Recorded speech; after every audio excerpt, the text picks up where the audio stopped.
ಕಳ್ಕೊಳ್ಳುವಂಥವ್ರು. ಜೊತೆಗೆ ವಿದ್ಯಾರ್ಥಿಗಳಲ್ಲೇ ವೈಚಾರಿಕತೆಯನ್ನು ಬಡದಿರಿಸುವಂಥ ಕೆಲಸ ಮಾಡ್ತಾಯಿದ್ದಾರೆ. ಇದು ಭಾಳ ಮಹತ್ವದ, ಇದು ಆಗಬೇಕಾಗಿದೆ ಇವತ್ತು. ಅವರೇನೂ ಇರಲಿ, ಅವ್ರ ಆರ್ಥಿಕ ಯಾವ ರೂಪದಲ್ಲಿ ಬಂದರು ಹೋದರೂ ಮಾತು ಬೇರೆ. ಇತಿಹಾಸವನ್ನು ಕೆದಕದು ಕೊಡೋದ್ರಲ್ಲಿ ಏನೂ ಅರ್ಥ ಇಲ್ಲ. ಗಂಗಾ ಮೂಲನ ಹುಡುಕುವಲ್ಲಿ ಅರ್ಥ ಇಲ್ಲ. ಆದರೆ ಗಂಗೆ ಮುಂದೆ ಎಷ್ಟು ಹೆಲ್ಪ್ ಆದಲು, ಗಂಗೆಯಲ್ಲಿ ಹೊಲಸು ಕೂಡ ಹೋದಾಗ ನಮ್ದು ಎಲ್ಲರದು ಆಗಿದೆ ಇವತ್ತು. ಗಂಗೆ ಮೂಲ ಸಾಲದ ಇರಲಿ, ಹೆಂಗೂ ಇರಲಿ, ಆದ್ರೆ ಅದು ಸ್ವಚ್ಛ ಉಳಿಸ್ಕೊಳ್ಳುವಂಥ ನಮ್ಮದಂತ ಕೆಲಸ ನಮ್ಮದೊಂದು. ಆ ಕೆಲಸವನ್ನು ಇವತ್ತು ಸಂತೋಷ್ ಲಾಡ್ ಅವರು ಭಾಳ ಮುತುವರ್ಜಿ ಮಾಡ್ತಾಯಿದ್ದಾರೆ. ಯಾವುದೇ ಒಂದು ಅಂತಲ್ಲ, ಯಾವುದೇ ವಿಷಯದಲ್ಲೇ. ಅದರಲ್ಲೂ ವಿಶೇಷವಾಗಿ ಅವ್ರು BJP ವಿರೋಧಿ, RSS ವಿರೋಧಿ ಅಂತ ಸಾಮಾನ್ಯಗಳು ಅಂತೀವಿ. ಯಾಕಂದ್ರೆ ಅಂಬೇಡ್ಕರ್ ವಿಚಾರಗಳನ್ನ ಯಾರು ಮಾತಾಡ್ತಾರೆ?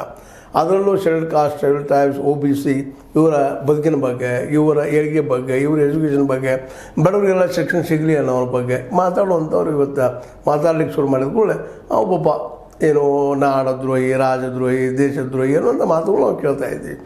ಹಾಗೆ ಇವತ್ತು ನಮ್ಮ ಲಾರ್ಡ್ ಅವರು ಸಹಿತ ವೈಚಾರಿಕತೆ ಬೆಳೆಸುವಲ್ಲೇ ಎಲ್ಲರೂ ಕಲಿಯುವಂಥದ್ದು ಭಾಳ ಅದ ಅನ್ನುವಂಥದ್ದು ಮಾತು. ಅದರಲ್ಲೂ ಇವರು ಹಿಂದೂ ಕೋಡ್ ತರಬೇಕು, ಅದನ್ನು ಮಾಡಬೇಕು, ಇದು ಮಾಡಬೇಕು, BJPಗೆ ಮಾತಾಡ್ತಾ ಇದ್ದಾರೆ. ಅವತ್ತು ಅಂಬೇಡ್ಕರ್ ಅವರು ತರೋ ಪ್ರಯತ್ನ ಮಾಡಿದರು, ಆಳದಾಗ ವಿರೋಧ ಮಾಡಿದವರು ಇವರ. ಅದು ಸುಳ್ಳೇನಲ್ಲ, ಇತಿಹಾಸದಲ್ಲ. ಅವರು ಎಲ್ಲರಿಗೂ ಸಮಾನತೆ ಕೊಡಬೇಕಪ್ಪ, ಇವನ್ ಹೆಣ್ಮಕ್ಳೇ ಆಯಿತು, ಎಲ್ಲರಿಗೂ ಆಯಿತು. ಈ ಆಸ್ತಿ ಹಂಚಿಕೆಯಲ್ಲೂ ಸಹಿತ ಸಮಾನತೆ ಕೊಡಬೇಕು ಹೆಣ್ಮಕ್ಳಲ್ಲಿ ಅನ್ನೋಂಥ ಮಾತಾಡಿದರು. ಆದರೆ ಯಾರೂ ಆವತ್ತು ಸಪೋರ್ಟ್ ಮಾಡಿರಲಿಲ್ಲ ಅನ್ನುವಂಥದ್ದು. ಜಾತಿಗಳ ವಿಷಯ ಬಂದಾಗ ಆ ಸಂದರ್ಭದಲ್ಲಿ ಈ ರೈಟ್ ವಿಂಗ್ ಜನ ಅಂಬೇಡ್ಕರ್ಗೆ ಸಪೋರ್ಟ್ ಮಾಡಿಲ್ಲ ಅನ್ನೋದು ಈ ಇತಿಹಾಸದಲ್ಲಿ ಉಳಿದು ಹೋಗಿದ್ದು ಎಲ್ಲ ಮಾತುಗಳು.